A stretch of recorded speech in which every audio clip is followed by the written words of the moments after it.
today, mm, right now, it's 12, 11:31 p.m. in the evening. And kakatapos ko lang magsulat sa PR namin. And, I don't know. May pasok na kami tomorrow. And asynchronous kami ng siguro 1 week. Asynchronous. So, super daming gagawin. Like, I mean, ang daming pinagawa. And for sure, tomorrow na yung ipapasa. Tomorrow na ipapasa yung mga pinagawa nila sa akin. And I think,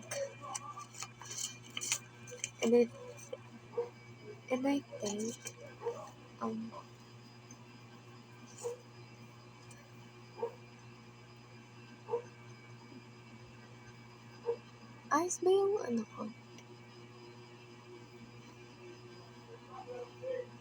I think,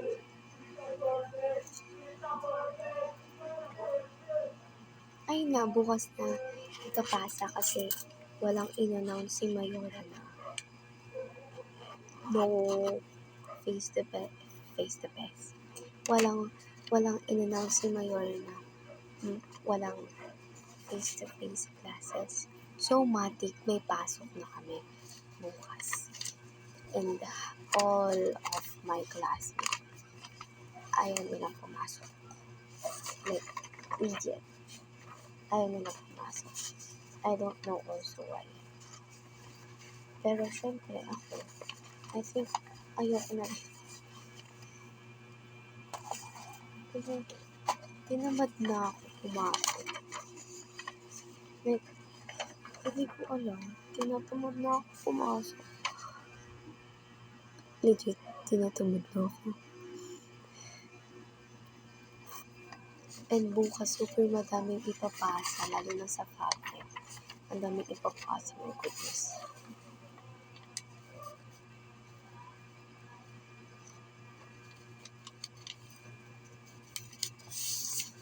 Sa isang subject, hindi ako nakapag-send ng picture.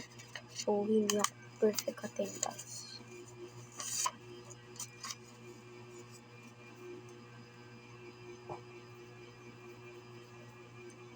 Nakakainis. Super nakakainis. Is my hair look okay? Like, is it bouncy? I love my hair.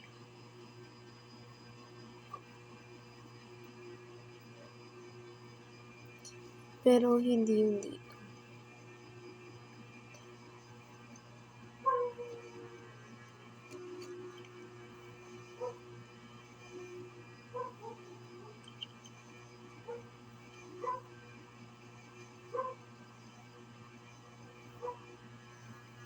So, bukas guys, may pasok na. Wala na makakapigil. Ayaw nila. Like, nag-aantay pa rin. Yung mga classmate ko, nag-aantay pa rin sila ngayon ng announcement na walang pasok.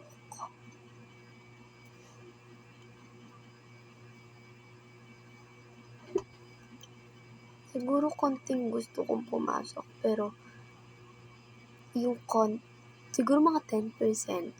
Tapos yung 90% ayoko.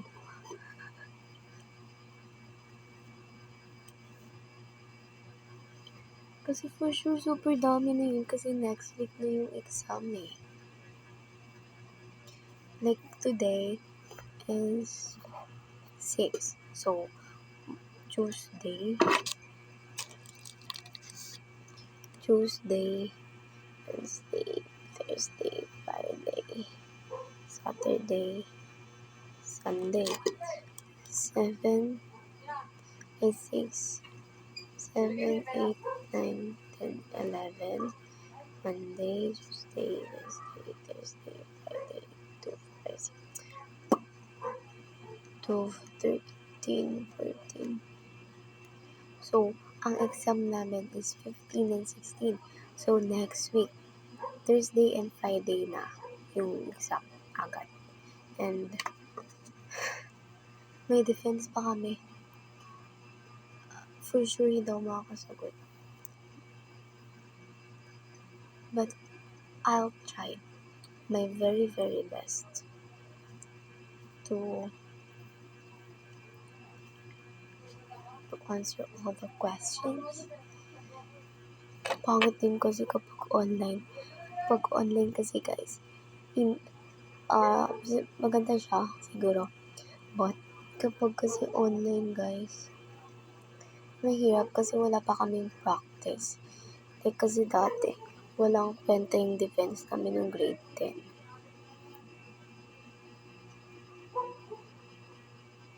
Parang, oh,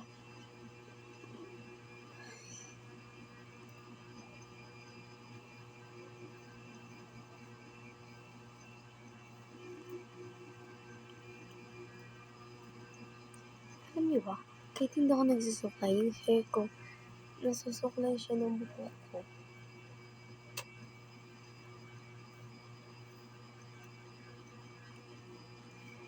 Nag-i-sleep na ako ngayon, like nakahiga na ako, but si Papa kasi need niya kasing mag-drink ng medicine kapag 1. So I think I need to stay here more or convince him na akit na ako and siya na yung bahala. Like, ipe-prepare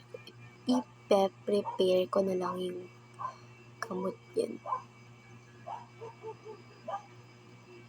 And guys, I want to say happy birthday to you.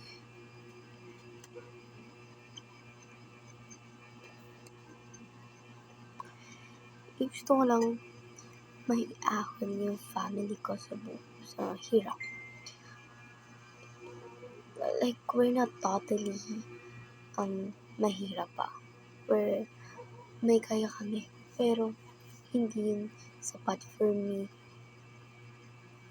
I mean, hindi yun sapat para sa akin kasi I saw my mother, siblings, father struggling to provide the things we needed in this house, we needed in our lives, we needed in ourselves. All of these are not enough. My mother, I know she's super tired. Oh wait.